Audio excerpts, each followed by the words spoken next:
Let us discuss some last year's question papers questions. Okay. First, write down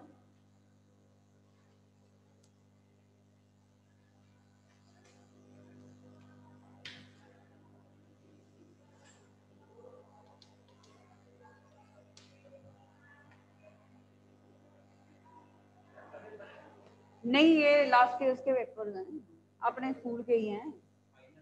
हाँ, calculate, पहला है first question है calculate number of degrees of freedom for water vapour. Final नहीं है, जो भी है, ये कुछ हाफ ईयरली है, कोई जो भी।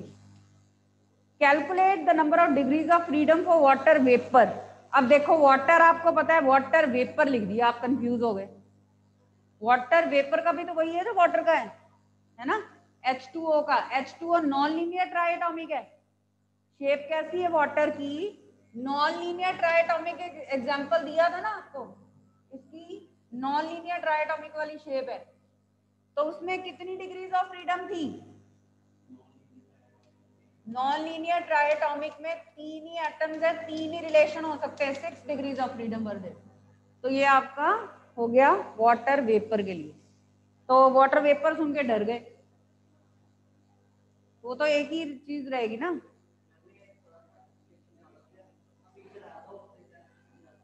नहीं, ये देखो ना, 3n-r फॉर्मूला होता है डिग्रीज ऑफ फ्रीडम का। n क्या होता है? Number of members of the system. यहाँ पे कितने मेंबर है? 2 हाइड्रोजन है, 1 ऑक्सीजन है, 3 मेंबर्स हमने पुट कर दिया।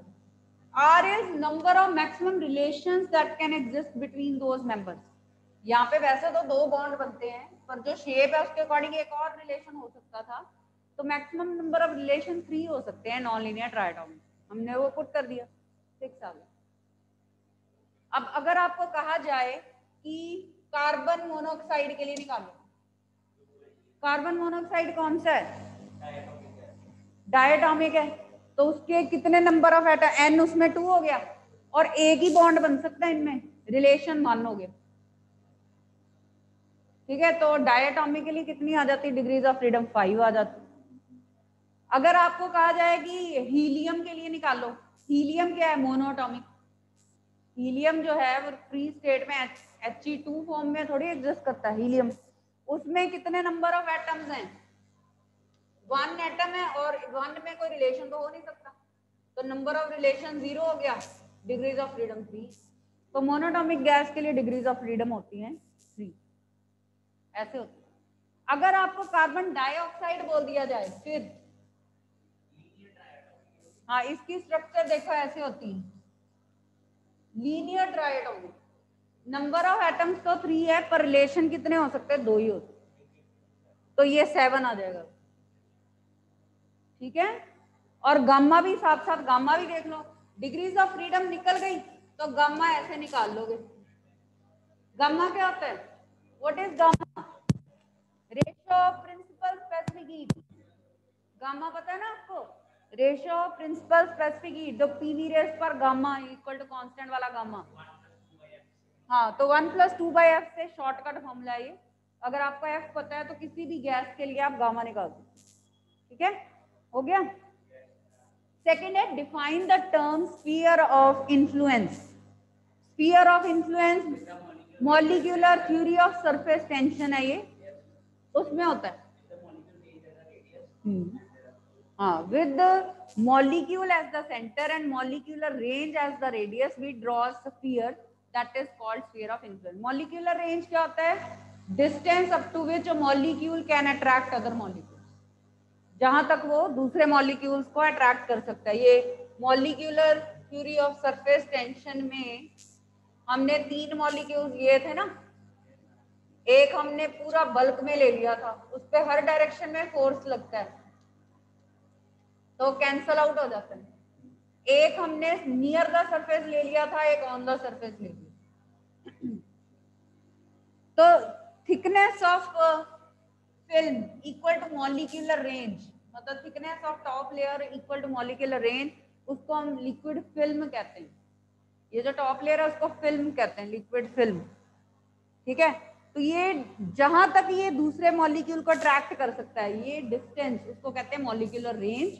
और जब मॉलिक्यूल को सेंटर और रेंज को रेडियस लेके स्फीयर ड्रॉ करते हैं, that is the sphere of influence. Third है, what is the weight of a body in a geostationary satellite. किसी भी सैटेलाइट में वेट क्या होगा, वेटलेसनेस ही हो जाती है, तो वेट विल बी 0 आप कह सकते हो। मून को छोड़ के, मून पे वेट कितना होगा, mg/6 हो जाएगा, 1/6 ऑफ दैट ऑन अर्थ हो जाएगा, ठीक है, weight on moon. Why most of the mass is concentrated at the rim in a flywheel? Flywheel में मैक्सिमम मास रिम पे क्यों कॉन्सेंट्रेटेड होता है, चलो बताओ। कल ही अभी हमने इसका कॉन्सेप्ट किया, कल ही पढ़ा है कि इसमें मैक्सिमम मास रिम पे क्यों होता है, बताओ। कल हमने law of conservation of angular momentum किया था, तो रिम पे है तो डिस्टेंस मैक्सिमम होगा, मोमेंट ऑफ इनर्शिया मैक्सिमम होगा, एंगुलर स्पीड ऑफ रोटेशन कम होगी, ये स्टेबल रहेगा, बैलेंस रहेगा। ज्यादा तेज तेज कोई चीज घूम रही है तो वो उतनी बैलेंस थोड़ी होगी, स्टेबल थोड़ी होगी। उसको स्टेबल रखने के लिए मास जो है वो ज्यादा रिम पे ही कॉन्सेंट्रेट किया जाता है फ्लाईव्हील का। आई क्या होता है, moment of inertia, mr²। So it depends upon square of distance from the axis of rotation. तो अगर डिस्टेंस ज्यादा है तो मोमेंट ऑफ इनर्शिया ज्यादा होगा। बाउंड्री पे तो डिस्टेंस ज्यादा ही मैक्सिमम ही है ना हमारा, इससे ज्यादा तो हो भी नहीं सकता मोमेंट ऑफ इनर्शिया, ठीक है। चलो, round off the following as indicated 15.75 to 3 digits, round off to 3 digits, round it off up to 3 digits, ताकि इसमें 3 डिजिट हो यहां तक। हाँ, इवन ऑड है ना, तो आगे 5 है तो इसका इवन बना दोगे, इसका आंसर है 15.8। राउंडिंग ऑफ के रिजल्ट 5 वाला ही कंफ्यूजिंग होता है, पता है ना, तो याद रखो, अगर ऑड है इवन कर देना, इवन है तो ऐसे ही रहेगा। 5.997 को राउंड ऑफ करो to 3 digits, round off 5.997 to 3 digits,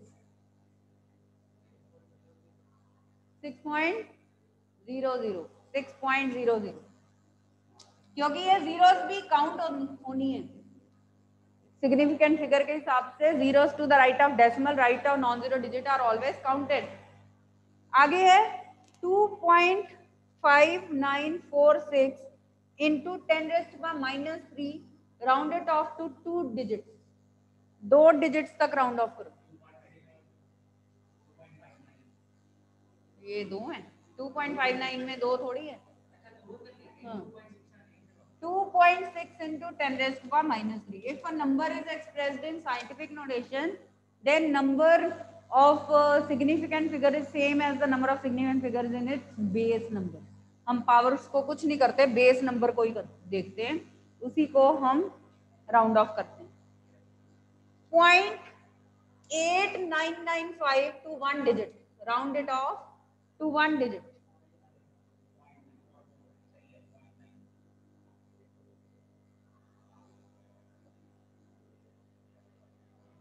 0.9 ही आ जाएगा, है ना, मतलब 1 सिग्निफिकेंट फिगर अगर हम कहें तो वो 0.9 है। अगर 1 डिजिट कहें तो 1 हो जाएगा, 1 डिजिट कहें तो 1 हो जाएगा, सिग्निफिकेंट फिगर 1 हो तो 0.9, 1 डिजिट वैसे मैंने बोला।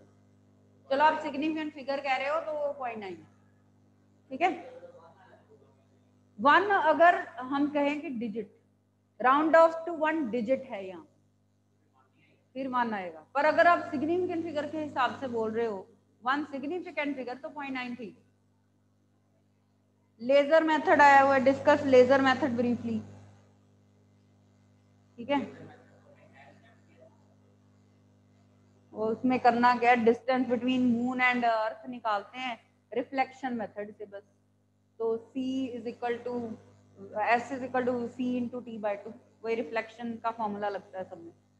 Is it correct to say that banking of roads reduces the wear and tear of tires of automobiles? If yes or no, explain. तो banking of roads क्या wear and tear of tires of automobiles को reduce करती है? Banking of roads, उसको reduce करती है कि नहीं करती, बताओ।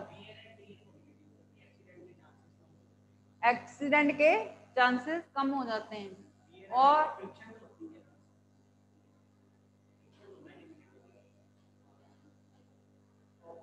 आगे वही है, a ring, a disc and solid sphere all of same radius and mass roll down an inclined plane from the same height, which of the three reaches the bottom last?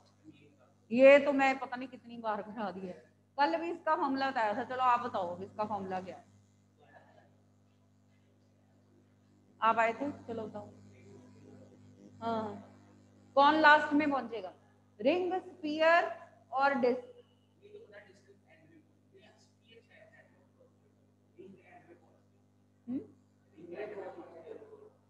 जिसका मोमेंट ऑफ इनर्शिया सबसे कम है ना वो and में पहुंचेगा। इसमें से सबसे कम किसका है, डिस्क का है, डिस्क पहुंचेगी सबसे एंड, स्फीयर सबसे पहले पहुंचेगा। फॉर्मूला क्या है एक्सेलरेशन का, ऐसे नहीं है भाई, ऐसे नहीं है। Acceleration of any object rolling down the plane g sin theta over 1 plus i over m r square. आपने क्लास कल अटेंड नहीं की, ऑनलाइन, ऑनलाइन भी नहीं ना की, हो गए ना वैसे पहले जैसे, अब फिर से आप ओवर कॉन्फिडेंट हो रहे हो ना। तो मैंने कल रोटेशनल ग्रेविटेशन के सारे रिवीजन करवाई है ना।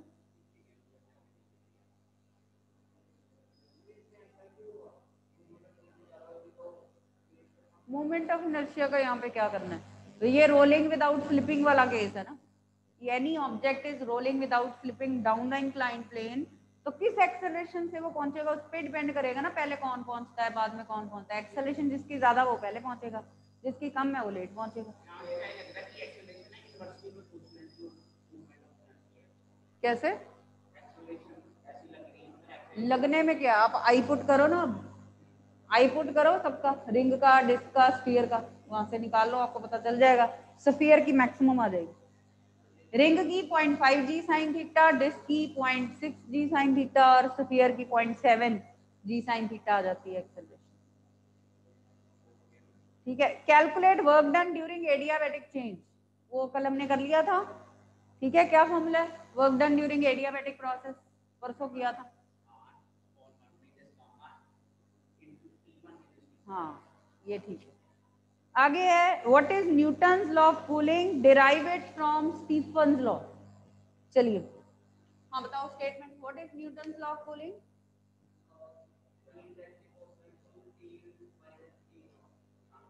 हाँ ये स्टेटमेंट क्या है इसकी, rate of loss of heat from an object is directly proportional to temperature difference between that of system and surrounding. ठीक है, तो rate of loss of heat is directly proportional to temperature difference between that of system and the surroundings. E proportional to T minus T naught है, इसको हमने Stephen's law से derive करना है। चलो कौन बताएगा स्टीफन्स लॉ क्या है, what is Stefan's law of radiation. हाँ, E is equal to sigma T4, ये है स्टीफन्स लॉ। इसको यूज करके हमने Newton's law of cooling derive किया था। So let us derive that. So consider a body at a temperature T kept in a chamber having surroundings temperature T naught। तो जिस chamber में वो पड़ी है उसका टेम्परेचर T नॉट है, मतलब सराउंडिंग्स का टेम्परेचर T नॉट है, और सिस्टम का, उस बॉडी का अपना टेम्परेचर है T। ठीक है, अब ये डिपेंड करता है कि अगर उसका बॉडी का टेम्परेचर ग्रेटर है तो वो ज्यादा हीट लूज करेगी, अगर सराउंडिंग्स का टेम्परेचर ग्रेटर है तो सराउंडिंग्स ज्यादा टेम्परेचर लूज करेंगे हीट। ठीक है, तो मतलब कहने का ये है कि एक चीज हीट लूज कर रही है, दूसरी चीज वही हीट गेन कर रही होगी, ऐसे ही होगा। तो हम सपोज कर लेते हैं कि इस बॉडी का टेम्परेचर ज्यादा है। ठीक है, इस बॉडी का टेम्परेचर ज्यादा है, so rate of loss of heat from the body, from the object, according to Stephen's law is proportional to sigma T4। मतलब वो वैसे तो वो heat lost per unit area per unit time है, तो हम एरिया को उधर ही लगा रहे हैं, कांस्टेंट के अंदर ही आ जाएगा, प्रोपोर्शनल इसलिए लगा दिया। तो इधर हमने एनर्जी ओवर टाइम लिया, मतलब rate of loss of heat ले लिया। ठीक है, so what is the rate of gain of heat of surrounding या बाय सराउंडिंग? तो अगर उसने हीट लूज की है, तो जैसे कि मैंने बताया, तो सराउंडिंग्स ने हीट गेन की होगी, तो वो उसके अपने टेम्परेचर के प्रोपोर्शनल है। एक ने हीट गेन की, एक ने हीट लूज की।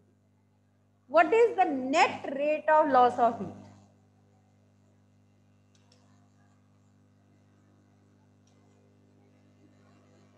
जिसको हम ई बोल रहे हैं। So that is heat lost minus heat gain, heat lost minus heat gain, sigma T4 minus sigma T04। इसको एक लाइन में लिख लीजिए, रब कर रही हूँ। ठीक है, इक्वल टू ये भी प्रोपोर्शनल ही आएगा। तो let us solve this now. इसको आप लिख सकते हो टी स्क्वायर का square minus T not square का स्क्वायर। ठीक है, इसको आप लिख सकते हो a square plus b square, a plus B into A minus b. A square minus b square is a plus B into A minus b. Is this step clear? A square minus b square लगाया है, माना medical के हो। हाँ, ये मैंने इसको लिखा, स्क्वायर का स्क्वायर 4 होता है ना, स्क्वायर का स्क्वायर 4 होता है। अब ये हो गया ए स्क्वायर माइनस बी। प्रोपोर्शनल है वो, सिग्मा थोड़ी है। मैंने आपको बताया तो प्रोपोर्शनैलिटी कर रहे हैं, क्योंकि हमने इधर क्या होता है स्टीफन लॉ में, energy per unit area per unit time. अब मैंने एरिया को यहाँ पे निकाल दिया, एरिया को मैं उधर ले गई, तो इसलिए मैंने प्रोपोर्शनल लिख दिया, क्योंकि यहाँ मैंने एनर्जी ओवर टाइम ही रखा है, जिसको हम rate of loss of heat बोल रहे हैं, मतलब रेट ऑफ एनर्जी ही रखा है मैंने, एनर्जी ओवर टाइम है इस साइड पे, तो प्रोपोर्शनैलिटी आ रही है यहाँ पे, इसीलिए मैं प्रोपोर्शनल लिख रही हूँ हर जगह। This is not alpha, this is proportionality sign. Got it? ठीक है, अब ये a plus B into A minus B लगा दिया। अब यहाँ पे एक बार और लगा देते हैं, a plus B into A minus B, T square plus T not square, T plus T naught into T minus T. ठीक है, अब ये जो T minus T naught temperature difference है, इसको डेल्टा T लिख देते हैं क्या? तो ये कराया हुआ है आपको क्लास में?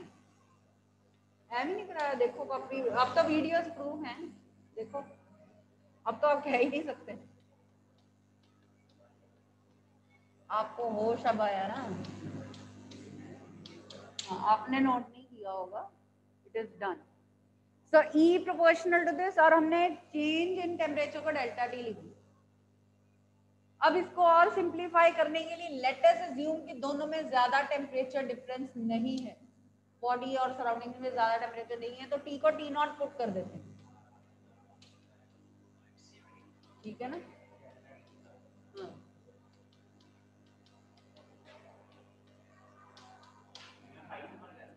नो, 3 में भी बहुत है, 1 नंबर की स्टेटमेंट, 2 नंबर का प्रूफ। ठीक है, अब ये क्या बन गया? सिर्फ माइनस ही किया फिर स्टीफन लॉ लगा के, और किया क्या इसमें? ये आ गया 2 T not square, 2 T not delta T, ये आ गया 4 T not cube delta T.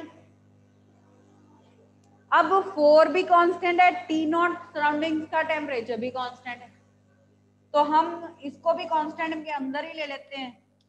और what was your temperature difference? That was T minus T. क्योंकि देखो प्रैक्टिकली सोचो, अगर हम यहाँ पे डेल्टा टी ना लिखते और टी को टी नॉट पुट कर देते तो जीरो ही हो जाता, वो तो जीरो ही हो जाता ना। इसलिए हमने पहले इसको डेल्टा टी ले लिया, बाद में हमने पुट कर दिया कि ये डेल्टा टी। सराउंडिंग्स का टेम्परेचर, और टी उसका अपना टेम्परेचर बॉडी।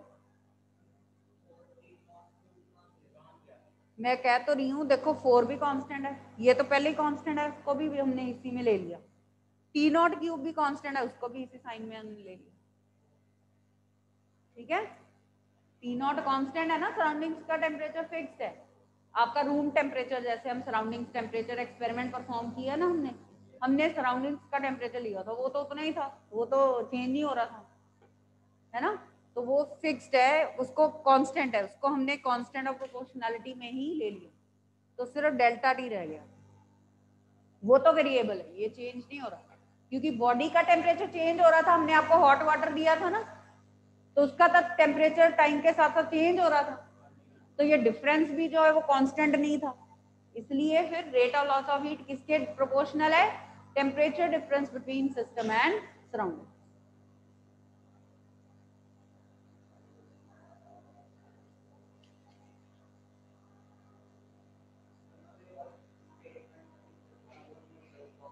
किसकी, न्यूटन्स लॉ ऑफ कूलिंग की statement.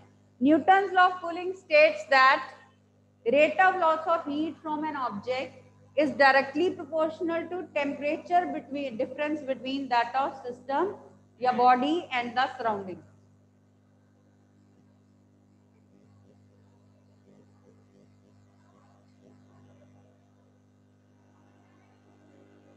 Deep waters run slow comment. हाँ, equation of continuity. A moderator slows down fast neutrons in a nuclear reactor. How? ये सब हम डिस्कस कर चुके हैं, कॉन्सेप्ट बताओ। A moderator slows down fast neutrons in a nuclear reactor. What is the logic behind? कितना हम discuss कर चुके, पूरी डेरिवेशन की है हमने। कौन सा कॉन्सेप्ट है? I am waiting for your answer. No.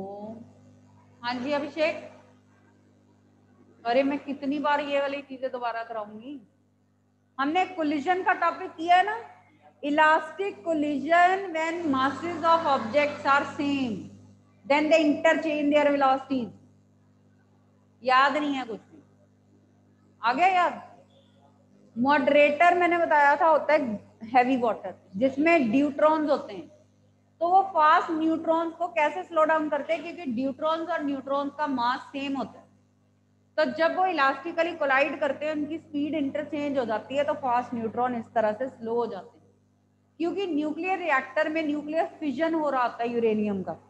एक न्यूट्रॉन स्ट्राइक करता है यूरेनियम से, 3 न्यूट्रॉन प्रोड्यूस होते हैं, है ना। वो न्यूट्रॉन्स के साथ इतनी एनर्जी रिलीज हो रही होती है 200 मेगा इलेक्ट्रॉन वोल्ट, कि वो न्यूट्रॉन्स बहुत फास्ट होते हैं, पर हमें फिजन के लिए यूरेनियम के साथ स्ट्राइक करने के लिए स्लो न्यूट्रॉन चाहिए होता है, क्योंकि डिजायर्ड प्रोडक्ट्स तभी मिलते हैं, बेरियम क्रिप्टन तभी मिलते हैं जब एक स्लो न्यूट्रॉन स्ट्राइक करता है, पर वो इतनी एनर्जी के साथ बाहर आते हैं कि उससे डिजायर्ड प्रोडक्ट्स नहीं मिलेंगे, हमें पहले उनको स्लो करना पड़ता है, इसलिए न्यूक्लियर चैम्बर में मॉडरेटर फिल किया जाता है। Moderator is usually heavy water D2O, तो उसमें न्यूट्रॉन्स घूम रहे होते हैं चैम्बर में, जब न्यूट्रॉन्स निकलते हैं तो वो इलास्टिकली कोलाइड करते हैं, अपनी स्पीड वो ड्यूट्रॉन को दे देते हैं, एक्सचेंज हो जाती है स्पीड, और ड्यूट्रॉन्स जो स्लो थे, न्यूट्रॉन उनकी स्पीड एक्वायर करके स्लो हो जाते। ठीक है, this is the logic behind. हाँ जी, मतलब एक्सचेंज कर लेते हैं अपनी स्पीड, और इस तरह से न्यूट्रॉन स्लो डाउन हो जाते हैं, ये बताना है। अच्छा चलो नेक्स्ट बताओ, what is the formula for maximum height attained when a projectile is fired at an angle theta with vertical? Vertical के साथ जब हमने थ्रो किया तो क्या फॉर्मूला होगा मैक्सिमम हाइट अटेन्ड का? हाँ, h इज अदरवाइज होता है हॉरिजॉन्टल के साथ angle u square sine square theta over 2g होता है, यहाँ पे आ जाएगा u square cos square theta over 2g। Time of light v 2u sine theta over g से 2u cos theta over g हो जाएगा, साइन का कॉस हो जाएगा, पर हॉरिजॉन्टल रेंज सेम रहेगी, चाहे थीटा हॉरिजॉन्टल के साथ हो या वर्टिकल के साथ हो, हॉरिजॉन्टल रेंज रहेगी u square sine 2 theta over g। In both the cases. हाँ जी, क्वेश्चन है what is maximum height attend when a projectile is fired eight an angle theta with vertical. चलो ये देखो, हाँ ये आपका u है, ऐसे है, हम एंगल लेते हैं इसके साथ थीटा, इधर u cos थीटा इधर साइन। अब उन्होंने कहा है कि थीटा विद वर्टिकल ले लो, ये वाला एंगल लो, तो ये एंगल कितना हुआ 90 माइनस थीटा। तो जहां जहां थीटा इसको हम पुट करेंगे 90 माइनस थीटा, तो आपका h था u square sine square theta over 2g, ये पुट करोगे तो cos हो जाएगा साइन। टाइम ऑफ लाइट जो है 2u sine theta over g था, ये 90 माइनस थीटा पुट करोगे ये साइन का cos हो जाएगा, पर हॉरिजॉन्टल रेंज अभी भी सेम रहेगी। तो there are two angles for which horizontal range remains the same, that means वो कौन से दो एंगल्स होते हैं जिसके लिए हॉरिजॉन्टल रेंज सेम रहेगी। अब जैसे मैंने एक फुटबॉल थ्रो किया, मैंने ऐसे थ्रो किया, यहाँ पहुंचा, दूसरा एंगल मैंने कुछ हाई उसको फेंका, तब भी तो वो वहीं पहुंच सकता है ना। तो there can be two angles for which horizontal range can be the same, these are theta and 90 minus theta. मतलब वही एक एंगल अगर हमने थीटा लिया तो दूसरा 90 माइनस थीटा, इन दोनों के लिए आप देख रहे हो हॉरिजॉन्टल रेंज सेम रह रही है ना हमारी, क्योंकि जब यहाँ पे आप 90 माइनस थीटा पुट करोगे 180 माइनस 2 थीटा हो जाएगा, sine 180 minus 2 theta is again sine 2 theta, ऐसे होगा। ठीक है,